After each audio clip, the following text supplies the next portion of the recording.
Hi guys, welcome back sa akin channel. Ito yung lab, use Wireshark to view network traffic. Objectives ng experiment na to is Part 1, capture and analyze local ICMP data in Wireshark. Part 2, capture and analyze remote ICMP data in Wireshark. For the background, Wireshark is a software protocol analyzer or packet sniffer application used for network troubleshooting analysis, software and protocol development, and education. As data streams travel back and forth over the network, the sniffer captures each protocol data unit or PDU and can decode and analyze its content according to the appropriate RFC or other specifications. So for the required resources, one PC with Windows with internet access and additional PCs on a local area network LAN will be used to reply to ping requests. So for my case, I will use only my cell phone to ping. Instructions, Part 1, capture and analyze local ICMP data in Wireshark. In Part 1 of this lab, you will ping another PC on the line and capture ICMP requests and replies in Wireshark. So, first step, retrieve your PC interface address. So, punta tayo sa CMD. Tapos, type natin yung ipconfig /all. So, makikita natin dito yung physical address ng ating laptop ay 7CB270D230A7.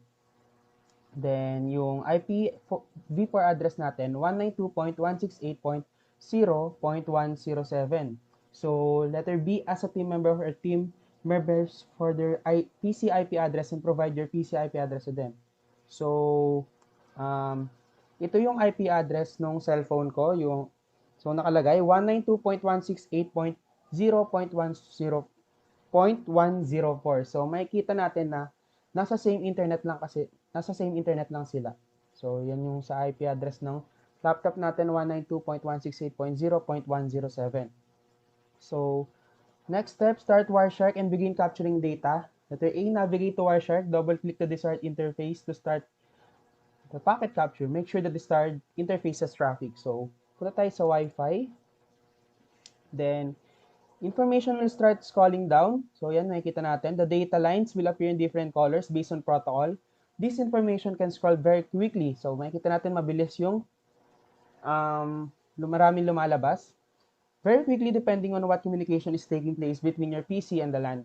We can apply a filter to make it easier to view and work with the data that is being captured by the Wireshark. So for this lab, we are only interested in displaying ICMP ping or PDUs. Type ICMP in the filter. ICMP. So, ayan, makikita natin. This filter causes all the data in top window to disappear, but you are still capturing the traffic on the interface. Navigate the command prompt window and ping the IP address that you received from your team member. So, ipiping natin yung cellphone natin dito, yung IP address ng cellphone natin. So, ping 192.168.0.104. So, ayan, lumabas. Notice that you start seeing the data appear in the top window of your Wireshark again. Then, note, if your PC of your team member does not reply to your pings, this may be because the PC firewall of your team members is blocking those requests. So, okay naman, may lumabas sa ating Wireshark.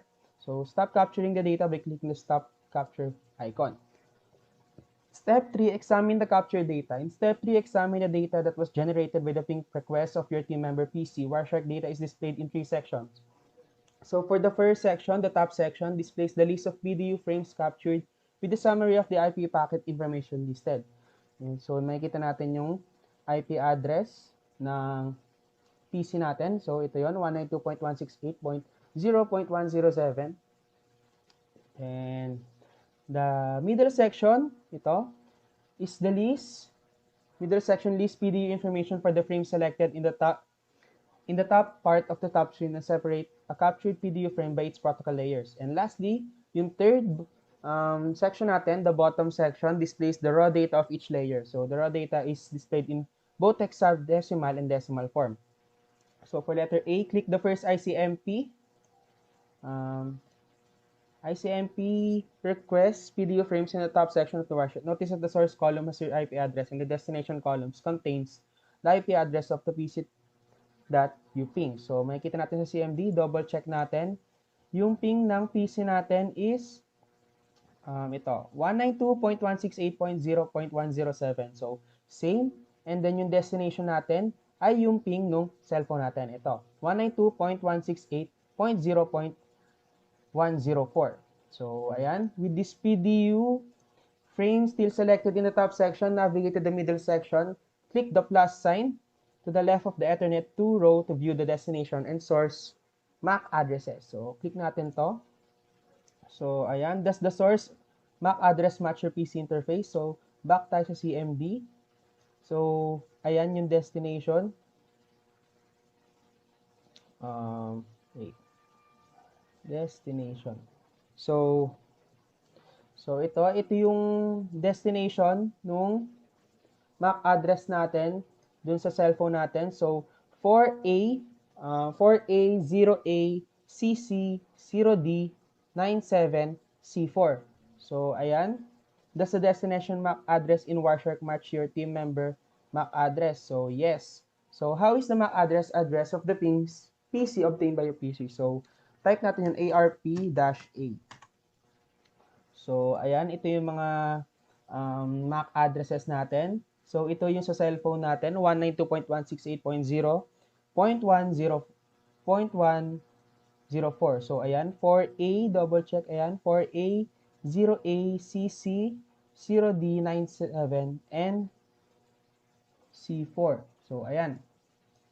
So, note in the preceding example of a captured ICMP request, ICMP data is encapsulated inside an IPv4 packet PDU, which is then encapsulated in an Ethernet 2 frame PDU for transmission on the LAN. So part 2, capture and analyze remote ICMP data in Wireshark. In part 2, you will ping remote host not on the LAN, and examine the generated data from those pings. You will then determine what is different about this data from the data examined in part 1. So, start capturing data on the interface. So, dito tayo. Continue without saving. So, punta tayo sa CMD ulit.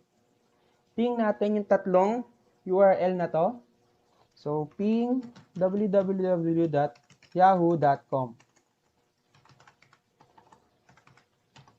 So, ayan. Lumabas yung IP address ng yahoo.com natin is 202.165.107.49. So, next, ipiping natin yung sa www.cisco.com. Yung ping address naman ng cisco.com is 23.74.241.21. So, next na piping natin. And lastly, ping www.google.com. So, ang ping naman ng Google is 142.250.204.132. So, note, when you ping the URLs listed, notice that the domain name server DNS translate the URL to an IP address. Note that the IP address received for each URL. So, stop natin yung stop capture. So, for step 2, examining and analyzing the data from the remote host, review the capture data in Wireshark and examine the IP and MAC addresses of the 3 locations that you pinged. This is a destination IP. This is a destination IP and MAC addresses for all 3 locations in the space provided. So, for IP address for www.yahoo.com, so ito siya. So, copy natin. So, yung IP address niya is 202.165.107.49. So, yung MAC address naman for yahoo.com is this. So, copy, value. So, 7CB270D230A7. So, IP address for cisco.com is ito.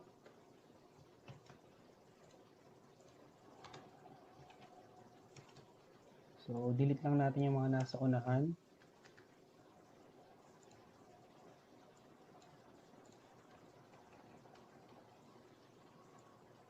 So, IP address for cisco.com is 23.74.241.21. And the destination of the Cisco is this copy value. So, ayan. 7C, B2, 7D. So, IP address for google.com. So, sa baba siya. Ito. Delete lang ulit natin yung nasa text sa unahan.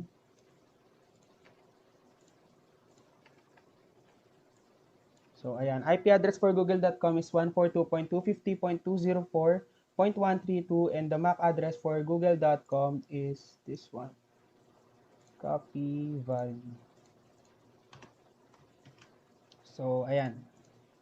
Makikita natin na yung MAC addresses for the three URLs are all the same kasi yan yung pining natin siya mismo from our PC or the default gateway. So, what is significant about this information? So, yun na nga, sinabi ko kanina, pare-parehas sila nung MAC addresses.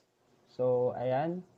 And the ping that we, yung mga IP address nila that we ping is in the CMD for the, so pining natin sila sa CMD. So, how does this information differ from the local ping information you receive in part 1?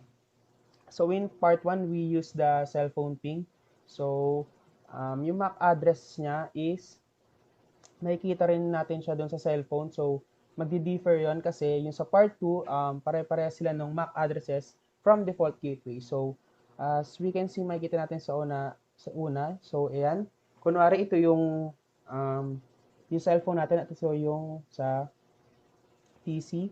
So, kapag pining natin yung sa cellphone, dadaan pa siya sa PC. So, magka-connection dalawa. So, yung parang yung MAC address naka-ping siya sa PC. So, kapag ang kaibahan doon sa part 2, yung pining natin from CMD is from URL. So, diretso siya sa router. So, default gateway router.